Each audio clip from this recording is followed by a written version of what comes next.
Global Capability and Workforce Readiness Director. I love that title. Snappy, right? It speaks to my HR heart. You must have a lot on your plate. Bit going For those of you that listen to the New Talent Code, I hear a lot of people say, I don't recognize you, but I remember your voice. I recognize the sound of your voice. So if this voice sounds familiar, thank you for listening. If you ever listen to the New Talent Code, the way we typically start an episode is we talk about our guests' career paths and maybe potentially unorthodox careers. So Amy, I know one of the things that you're very proud of is your track record and what you call a squiggly career. Indeed. So would you mind sharing a little bit about your squiggly career with Arcadis? Certainly.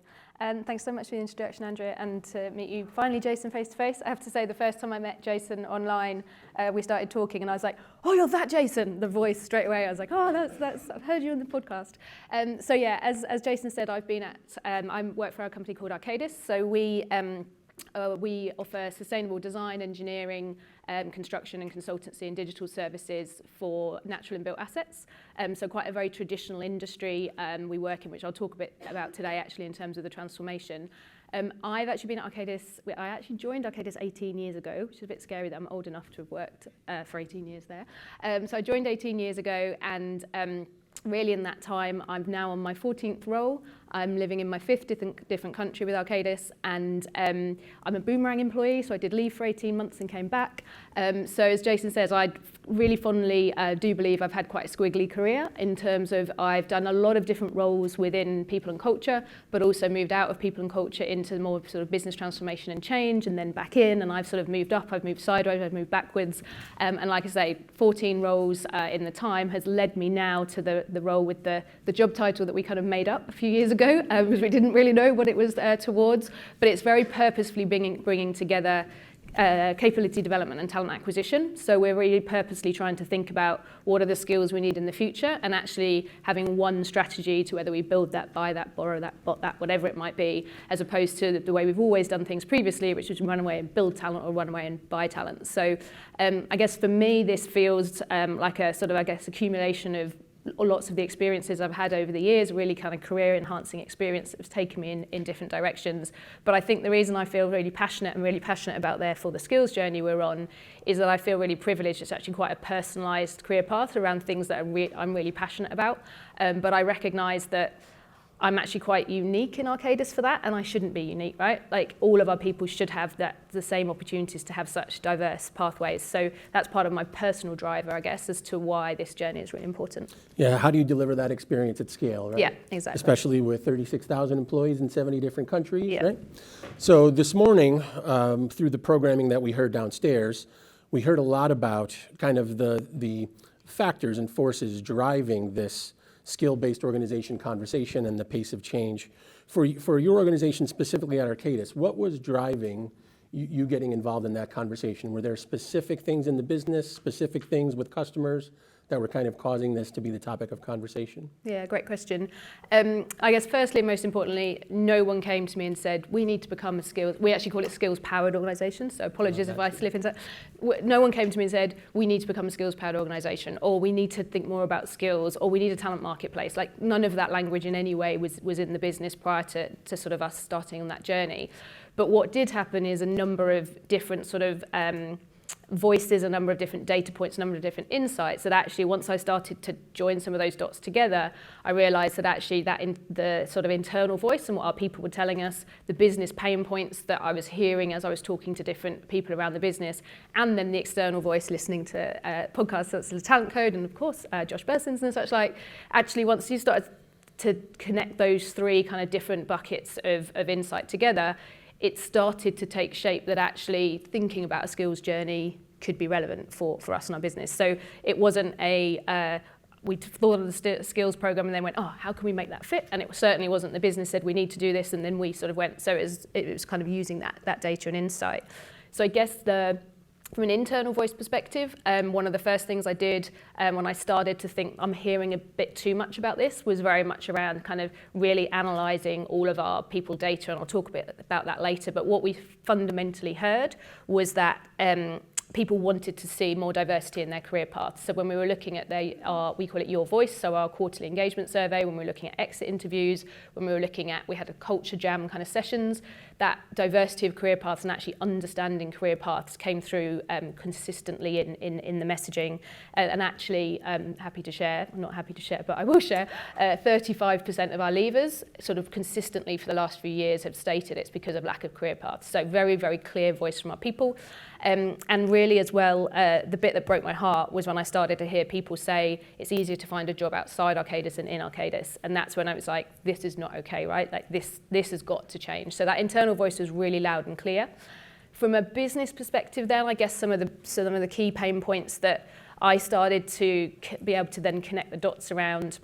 One was around that attrition. So obviously our people are leaving, but then stemming attrition was a real kind of business priority for us. And so our leaders started to talk about how do we retain talent, but really interestingly, they were starting to connect the realization that being a really traditional 135-year-old engineering business, we tend to have career paths very hierarchical, very static, kind of you move in this direction, and actually and you move through promotion, and recognizing that actually we needed to start thinking more about how you move through growth and career enhancing experience rather than just that upward progression. So stemming attrition was one definite business pain point. We're going through a significant standardise and automate program as a business as well. Again, our industry is probably the last to digitise, so we're probably slightly later to the party than maybe some of you in the room.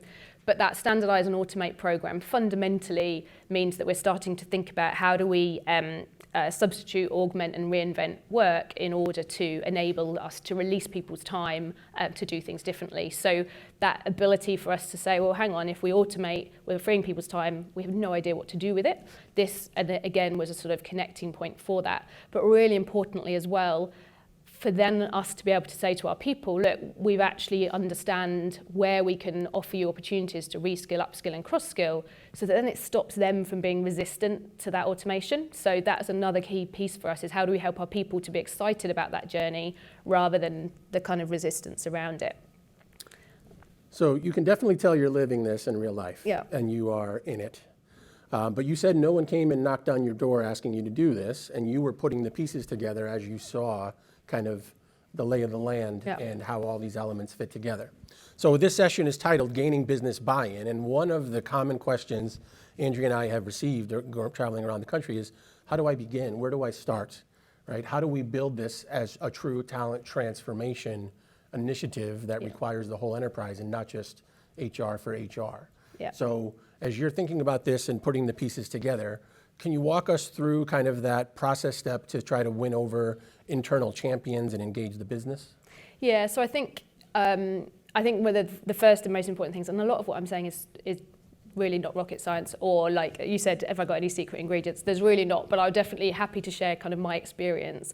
And I guess for me, it was listening a lot, but like really listening and not looking for that what's the HR answer, but actually truly listening to understand and talking the language of the business. So a big thing for me was staying in the problem space for a lot longer than we as HR professionals tend to do. It tends to be like, oh, I've got a solution, we'll jump to that, but really sort of staying in that problem space and talking to the business. So what that meant is a lot of conversations, a lot of presentations, a lot of meetings. And actually, I remember someone saying to me once, I'm pretty sure the only people you haven't presented to yet is the United Nations. Like, it really was a kind of like everybody, but it was such an important part of it because it was about getting those stakeholders on board really early and bringing everyone's voice in to the journey. And really importantly as well, from the start, we very clearly talked about this as being a human-centered change program, not a technology implementation, and that's been critical for us. Of course, working with Eightfold, the ability for us to scale globally and the ability for us to be future-proofed means we absolutely need the technology, but we're having to do it as a fundamental change program and a cultural change program for the business. So all of that was kind of key, but really it was about for us starting with those business pain points and being very clear on the things we're trying to solve as a business. A lot of people, and you heard Starbucks earlier, a lot of people started with the external talent acquisition. Our business pain points really pointed us to start with the talent management, the internal talent mobility piece. So for us, we were very much, we need to solve those business pain points first. But actually, once we started to unpack those, we recognised, a bit like we saw on the wheel earlier with our shoes showing the slide, once you started to talk about one thing, the connectivity and the interrelationships with everything else meant that we couldn't look at anything in isolation. And that's where the kind of shift towards what we call a skills-powered organisation came in, because we started to recognise, well, actually, if we do that on its own, that actually won't have the impact and actually won't have the engagement of our people and our leaders unless we also think about these other areas. So it started to try kind of pull us towards a realisation that we needed that ultimate skills vision of skills underpinning all our people processes. So is your broad vision squiggly careers for everybody? No, our broad vision is very much around enabling us to attract, grow and connect talent globally. And the way that will transpire will be different for different people. For some people, absolutely, it'll be about squiggly careers, but we have a very professional, certified, qualified business. You know, you can't have an engineer, you can't have a HR professional suddenly going and designing a bridge, probably be a disaster. So we need to make sure we've got that kind of, we will still absolutely have fixed roles, but we want to move towards having more flex roles and then more flow roles, which is, I guess, the full squiggly careers piece. So how do you start to have those conversations and build that cultural change around the technology? Technology is just one part of it, but it is, like you said, this human-centered organization, this human-centered design. Yeah. If you're going to do these more personalized and maybe bespoke offerings for different parts of the business, how do you start to engage those leaders and paint that picture? I think for us, it was an absolute co-creation from the start. And again, it was funny hearing Starbucks earlier, not funny, it makes sense that some of the messagings were very similar, but a true co-creation from the start. So one of my big things is this is not a people-led program. This is not a people-led HR initiative. This is absolutely business-led. So from the start, it was about engaging all of the different parts of the business. So I had the transformation engine in from day one, who basically, they obviously have got visibility of all of our transformation programs, and so therefore making sure this connected into and enabled others. We had tech involved from day one. We had our global operations and people services, project services, so the people who are actually working out who needs to be on projects where. And really importantly, we've got representatives from each of our global business areas, so the people who are actually taking what we do to clients, absolutely part of that team from day one. So that's the one biggest thing I would say, is making sure it's truly business-led, and that was really, really the case from the start. And so then all those stakeholder voices being involved. But then I think data, I guess, was critical. So using all of that kind of insight we'd got from that internal piece and the external voice, and really using that data to help drive the why, as opposed to just, oh, we think this is a great idea, like evidencing what our people are telling us, what we're seeing externally, what people who are further on the journey than us, the benefits they're starting to see and realise. And then, as I say, constantly bringing it back to, but actually what are the Arcadis pain points and how do we solve for those? So we did like I did like a pitch first, like a very basic pitch to kind of say, look, this is the art of the possible of where we might want to go. Do we even have appetite to do it? So rather than doing a full business case, and it was kind of like, do we want to even start this journey? That kind of then flowed through to a business case light. And I purposefully called it business case light because I believe you can't do a fully costed, fully loaded business case until you know who the partners are you're going to work with, because obviously the commercial arrangements with them, etc., come in. So that business case light really sort of set out what are the potential business benefits, what are the potential employee benefits, what are the potential client benefits, and what's the monetary potential, like what could the return on investment look like, but very clearly stating that once we actually start, we then build that fully loaded business case from there, which is what we're going through now. And then once we got to the RFP stage, it was just having so many people in the business. Everybody across the business was welcome to join, and Eightfold and our implementation partner, Mercer, will say, like, they turned up and we had literally multiple tens of people on the calls, just so that we could make sure we had diversity of voice, diversity of opinion, etc., coming through. And I suppose the last thing I'd just say in terms of that collection of stakeholders, procurement have to be on your speed dial. This is one of the most complex and most expensive things you will do, is if most people in the room are from HR. So procurement on your speed dial, and legal and privacy. And anyone who has the privilege of works councils in Europe, works council professionals, they have got to be part of your team from day one, and they've got to be on the journey and truly understand, because it's such a complex beast. I was saying to Andrea earlier, trying to explain the art of the possible, if they're not involved from day one, it just will slow you down the line. And I tripped over many times. I'd suddenly went, someone had come out the woodwork. I hadn't spoken to them, and it was never purposeful. It was just, doing this globally. We would stumble across people, but as soon as you did, make sure they're brought up to speed, and then go forward together. So listening to you tell your story, you have some wonderful phrases that give away your working style and kind of how you're putting this together. So I like that business case light, because a few minutes earlier you talked about co-creation, right? So you weren't coming in with a fully set out plan. You were coming in with a skeleton frame and saying, here's what it could be. What am I missing, right? You talked a little earlier also about data and having data help you formulate the vision and the story. Were there things in that exercise that you learned that you couldn't see before, or things that specifically that were driving kind of the plan of attack in the data? Yeah, I think very much around when you look at the employee data, it actually did correlate quite a lot with some of the business challenges as well. So it was kind of the good thing is, because as an HR professional, many of you probably feel the same. I feel when I speak to the business, I've got to really speak business talk. And almost when I was talking to the business, I was ignoring the employee benefits, because I thought I've got to show that I'm more than just people. But the business was saying, but if we just do this, our employee experience will be improved, and therefore naturally all the business benefits will follow. And I was like, oh, you're right, like that. But it was kind of like inbuilt in me was to try and prove that we've got all the data and all the business case. And equally, when you're speaking to our people, it was all about the people benefits, but actually then them connecting to the business benefits as well. So actually, the story did start to shape up. That it was clear, but as I say, very much starting with the internal piece first, but then working with Eightfold. Then sort of we now brought in the TA piece and that external talent acquisition side as well. Having gone through some transformation exercises and implementations and deployments myself in my own career, I understand the importance of the journey, and that it's never truly over, especially if it's evolving and you're transforming, that it really is kind of the approach and not the landing, because you don't really land, you keep going.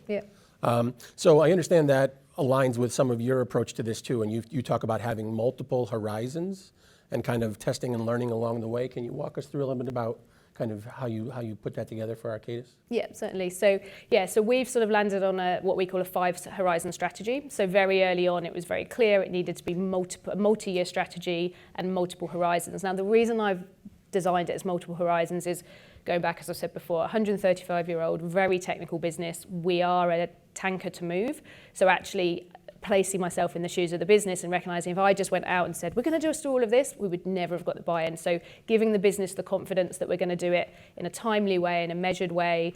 I've introduced kind of pause, reflect and move gates at the end of each horizon. So it gives the opportunity to go, right, is this still the right time? Is this still meeting business needs? Are we all confident to move on? So very purposefully, those kind of 5 horizons.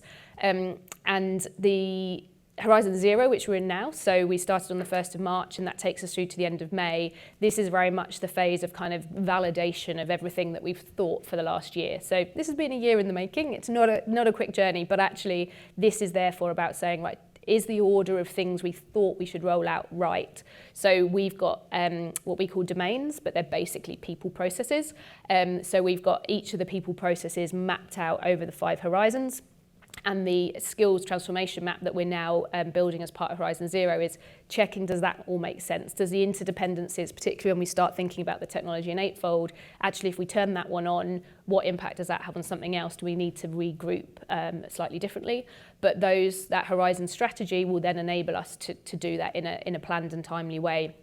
And then we've also got a business steering committee, which is made up of stakeholders across the business, in particular from our client-facing business units, so that they're responsible for, we call them business change sponsors. So they're basically responsible for the kind of, I call it, clearing the runway for SPO, skills-powered organisation, to land. So they're responsible for that real sort of change in the business. But in terms of our test and learn approach, I think Deloitte might be in the room, so I'll credit them. It was a real kind of resonated for me, the Deloitte Human Capital Trends report this year. They talk a lot about employees wanting agency, choice and voice over the way they work, but also what the business does. So that really resonated with me in terms of making sure that Arcadians are at the heart of the design of everything we're doing. So that test and learn approach kind of came about that we're going to have two streams. So we've got the experimenters / the early adopters. So they're the ones just getting in the technology early and just playing with it, helping the AI to learn about Arcadis, finding not that there will be any, of course, finding the potential challenges with Eightfold and what we need to work through. And so basically just making sure that by the time we then do launch the technology to our people, a bit like Starbucks talked about earlier, it's ready and we're confident with it. But also really importantly, we are then going to have more robust pilots, and those pilots will be about both the technology, but also the changed processes, ways of working, and the whole kind of different ways we need to be operating as a business, testing that all together so that we're not just turning on technology, we're actually recognising that we've changed the processes and ways of working that fit around it as well. Quite what those pilots look like, we're designing at the moment, so probably a combination potentially of in particular locations, cross locations, and to reflect the reality of the business. But that test and learn approach is very much kind of across those two areas. And then, like I say, with that business steering committee, having change champions and change networks to really help us there as well. So we've become LinkedIn buddies, right? So I saw recently you posted some of the pictures from some of the design sessions and some of the events you've had. As you've gone through this co-creation process and incorporating the business and doing these design sessions, are there any things that are use cases or process changes or maybe employee-led initiatives that maybe weren't in the business case light that are starting to formulate? So probably not quite yet. Like we're the design sessions you're seeing at the moment is our kind of co-creation with us and Eightfold and Mercer. So I'm not sure if I said already, actually, apologies. Very early on, we recognised because we wanted it to be a cultural change, we wanted to have a technology partner, but also really important, an implementation partner as well. So we wanted to make sure we had a partner who was waking up every day thinking about how we need to change the culture of our business to enable this to land, as opposed to just landing technology. It was actually really interesting I spoke to everybody, all of Eightfold's competitors, everybody I've spoken to, which was amazing, right? And I really encourage everyone to do that because you learn so much about the art of the possible and the uniqueness of the different companies. But what was really interesting is actually quite a few of them were very reluctant to work with an implementation partner because they had a belief that they do implementation. They do, but they implement a technology. It's the cultural change around it. So sorry, I went slightly off piece there, but that for us was really important. And I guess that's what those design workshops are coming to really into fruition to demonstrate that's absolutely the right decision because Eightfold absolutely, of course, are coming from the space of, we can turn this on and we can test and learn as we go. And then obviously Mercer are helping us to say we can do that, but actually what are the processes that need to change to enable that to happen as well. So a really good kind of combination. But we have just started actually the last few weeks, a lot of employee listening sessions and line manager listening sessions, which is where we're starting to get that voice come in. And that's probably actually more influencing our change and communication strategy at this stage, because we're not really in the design yet of how the processes and ways of working need to change kind of thing. When I've done this, we did the employee onboarding sessions and the employee training sessions, but you just mentioned, we also did manager training sessions and line leader training sessions. Yeah. And I found those to be even more valuable. 100%. So can you talk about kind of your approach, maybe some of the conversations, how you're trying to influence culture through this technology and change? So at the moment we're having, as I say, these listening sessions, and the reason line managers are so important, we all know it, right? But they are the sticky layer. But in the context of this, it's the talent hoarding is one of our biggest risks. So we absolutely recognise that we've been a business that has absolutely relied on networks, it's absolutely relied on people and putting them on your next project. And we really need to move away from that, and that's one of our big drivers is how we make sure that, particularly for underrepresented groups, this becomes much more of a really transparent, bias-free approach to resourcing our projects and our programs. And so for us, actually going through that journey with our line managers and helping them to understand the art of the possible and helping them to start to understand what might need to change they're nowhere near that yet. But you know, them having a voice in being able to shape the future is really important. So they're all being run virtually. We're running this as a virtual first program. So as Arcadis, we still have very much a virtual first reality. So we are running them all virtually, obviously in cool and engaging and fun ways, using all the technology that enables that.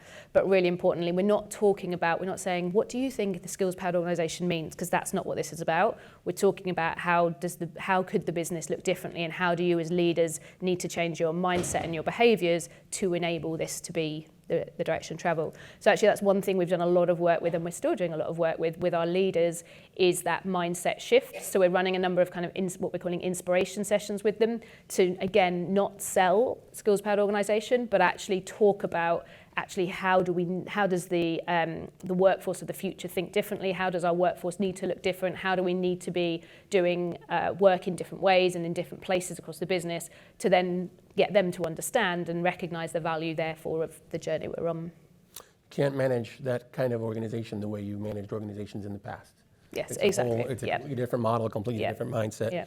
I've heard in the past you've mentioned your CHRO and their role in this project. For engaging the CHRO and their peers in the C-suite, how are they coming to this project? Is this really being championed from the top down in terms of gaining buy-in, or can you kind of speak to their involvement? Yeah, no, absolutely. So I said earlier, it's very purposefully not a people-led program, but of course it has an impact on all of the employee experience. So the Chief People Officer is really key. So I've actually got 2 business sponsors. We've got an executive leadership team of 6 people, and 2 of them are sponsors of the program. So one is the Chief People Officer. The other, when I got him on board as the sponsor, was the COO, and pure luck, he's now the CEO. So I actually have the CEO, and he actually, the amazing thing is he talks about our transition to a skills-powered organisation being his legacy in his time as a CEO. So that's kind of luck and judgment, that one. But very purposefully though, having both business and the CHRO was a really purposeful part of it. And then the kind of program team, I guess. So I sit in the people team, and I'm the senior responsible owner for the program. I have a program director who sits in my team, but then everybody else is a whole mix of people from all across the business. So we've got comms and change team permanently in there, we've got tech team permanently in there, we've got people from the business kind of come in and come out, SMEs from all over the place, and other people from the people function, depending on the kind of use case, the actual talent process we're working through at a time, sort of thing. So she's very involved, but purposefully equally as involved as the business. Now, we only have a few minutes left, but one of the questions that we receive on a continual basis for organizations that are starting this journey or in different horizons, where would you suggest people start? And how perfect do you have to have it on paper before you start turning it on? So a piece of advice I got really early on, so one of the things I did was I spoke to every single possible client that Eightfold and Gloat and Fuel 50 and Rejig and everyone would give me. I spoke to so many, and one of the really early pieces of advice I got is there's never a good time, you'll never be ready, you've just got to start. And that's kind of been my mantra, that as a business we would normally look to be 100% ready before we did anything, and as a HR function it's always like, how do we be, and we're not as a business agile or any of that. But that's been really kind of forefront when I've been having conversations with the business, that there's so much change going on in our business, there's never not going to be change. So if we don't just start, then the other thing is that's really important is starting, as I've said before, where your pain points are. So I was speaking to a lot of people who were starting with talent acquisition, and they go to and I couldn't get my head around, well, how am I going to start then if talent acquisition is kind of the common way to start? But actually then unpacking it with the likes of Eightfold and Mercer and such like enabled us to work through that either way as a starting point. And the most important thing is just starting where your business is at and the things that are going to impact your business, as opposed to just where someone else has started. It's part of the dynamic nature of talent intelligence, right? Embracing the chaos. Yeah, yeah. I'm not sure if anyone in the audience has any questions for Amy, since she traveled all this way. We do have a minute left, and we may have some microphones. Yeah. So for the sake of the recording, the question was around your multi-phased horizon, the 5 phases of the horizons. What's the timeline for that project? So it's anticipated to be 3 years. So the plan, and that was inclusive of last year actually. So using that as part of Horizon Zero. So the plan is by the end of 2025 that we have rolled out all talent processes, but part of Horizon Zero is just testing and validating the reality around that. So the question was, how much time did you have playing in the platform to start to feel and train and judge the AI? I'm sorry, we're not there yet. So yeah, we literally will shortly be starting that kind of experimental piece. So yeah, I've not yet had that experience. Working with Eightfold, we're probably planning a kind of a 12-week window of that experimentation to enable it to start to learn. But of course, it's going to be dummy data. It's going to be kind of people going in and not actually having career paths yet. So our plan is after 12 weeks of that testing, we'll then start to be able to bring more people in. But we're going to very much be like, look, we're starting with a bike. We're going to end up with a Rolls Royce, but it's going to take us time. But we need you to be in and playing with it for it to learn about Arcadis. Did they plant you? No. Great question. Why Eightfold? So yeah, we did speak to everybody, and I will say speak to them all, because honestly, they're all amazing. Like it's a marketplace that is just got so much great young companies in it. So I really encourage everyone to talk to everybody and really think about what you need. For us, Eightfold really stood out in terms of the robustness, the quality, and the strength of the AI. Like that was really, really critical to us, and that the sort of equal opportunity algorithms and bias focus just shone beyond anything else. The strength of the skills taxonomy. So we practiced, tested the skills taxonomies with all of them. We threw some pretty unique job roles that we've got, and Eightfold every single time came out with confidence around the skills, and it reflected our technical teams that looked right. The amount of talent intelligence, that's what won the business over. As soon as the business saw the amount of talent intelligence and that ability to see in decline, emerging declining skills, and actually therefore us to start to make more strategic people decisions around it, that won the business over. The TA side, so actually a lot of the others don't have that TA external recruitment piece, and whilst that wasn't a pain point for us to start to solve, actually once I started to talk to all the companies, I realised that's a real positive byproduct, that actually we can do that end-to-end talent intelligence with Eightfold. And then finally, genuinely, and I'm not just saying this, but the partnership ethos just shone through. Like from day one, it was clear it was about a win-win and how we can do this together. Some of the others, it felt at times like we've got an off-the-shelf, here you go, whereas conversations with Eightfold were genuinely, and that's what we're now experiencing, is that general kind of genuine partnership piece as well. So Amy, once again, you can really turn a phrase. You said from a bicycle to a Rolls Royce, right? So it is a journey, and hopefully this helps some of you on your own respective journeys with some of the insights that Amy shared. We very much appreciate you making the trip and sharing a little bit about your story. And thank you all for attending. Thanks so much. Thank you.